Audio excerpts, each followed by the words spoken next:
The year is 1854. London, the beating heart of the world's largest empire, is choking.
They call it the miasma theory. They believe the disease is carried on the foul air, the bad air rising from the filth.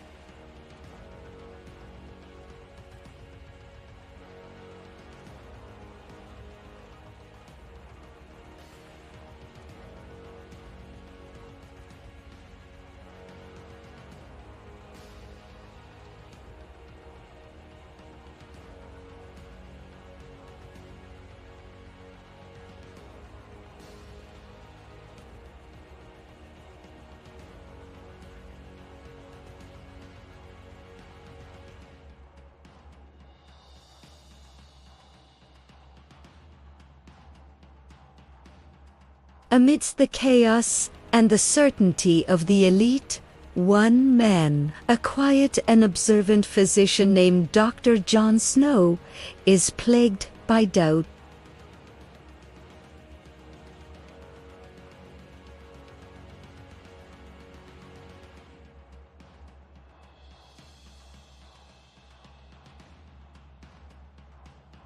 If the disease travels through the air, why does one family in a tenement building perish while their neighbors, breathing the same air, remain untouched?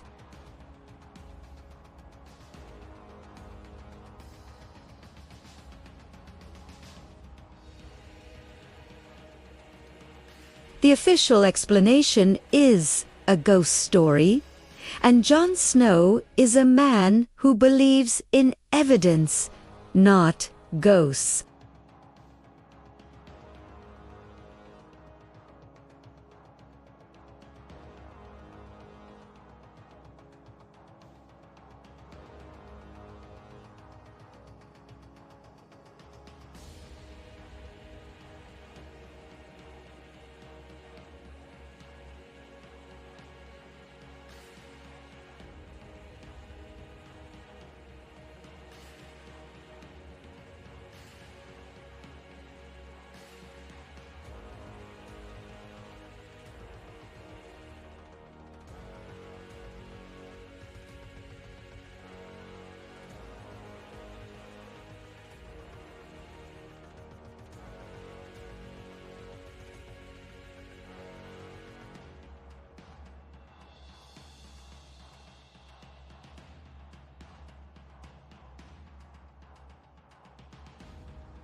He is not just treating a disease, he's mapping it. Then, Snow does something revolutionary. He obtains a detailed map of the Soho district. With methodical precision, he begins to transfer the data from his notebook onto the map. For every reported cholera death, he draws a small, black line at the address where the victim lived. He works by candlelight. the city's mournful sounds, a distant backdrop to his intense concentration. As he adds more and more marks, the scattering of individual tragedies begins to coalesce. A pattern emerges from the chaos. The black lines are not spread evenly, like a vapor would disperse. They are not densest in the lowest-lying, foulest-smelling streets. Instead, they cluster, growing darker and more numerous around a single central point. The epicenter of the outbreak is not a sewer grate, a cemetery, or a slum. It is a source of life for the community, a place where neighbors gather, where children play.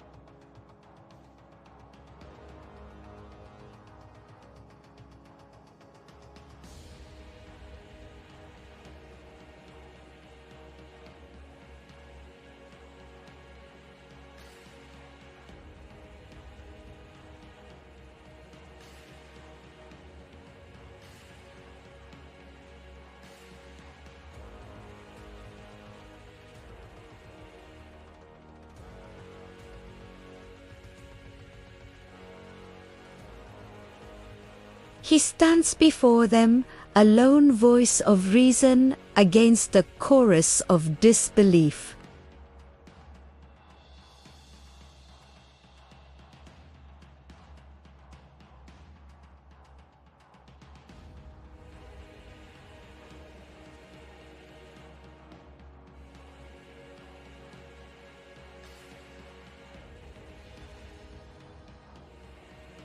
Snow's theory is terrifying. It means the threat isn't just in the foul air of the slums. It could be in the glass of water on your own table.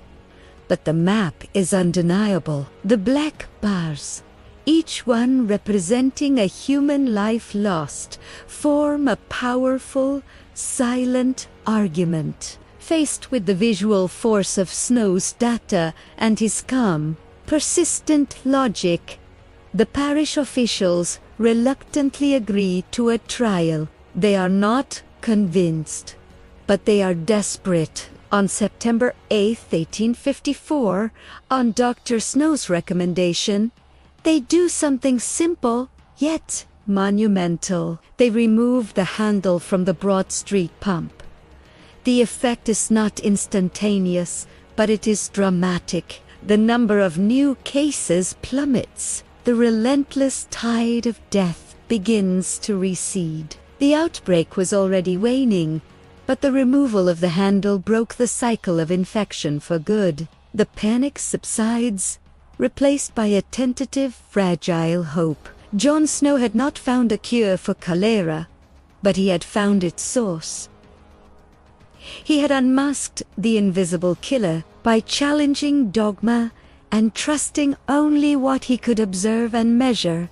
John Snow didn't just save a neighborhood, he laid the foundation for modern epidemiology, the science of how diseases spread. He proved that rigorous investigation and data could solve puzzles that had stumped medicine for centuries. His map, a simple drawing marked with the locations of the dead, became one of the most important documents in the history of public health. It was a silent revolution, a victory of logic over fear, of evidence over superstition.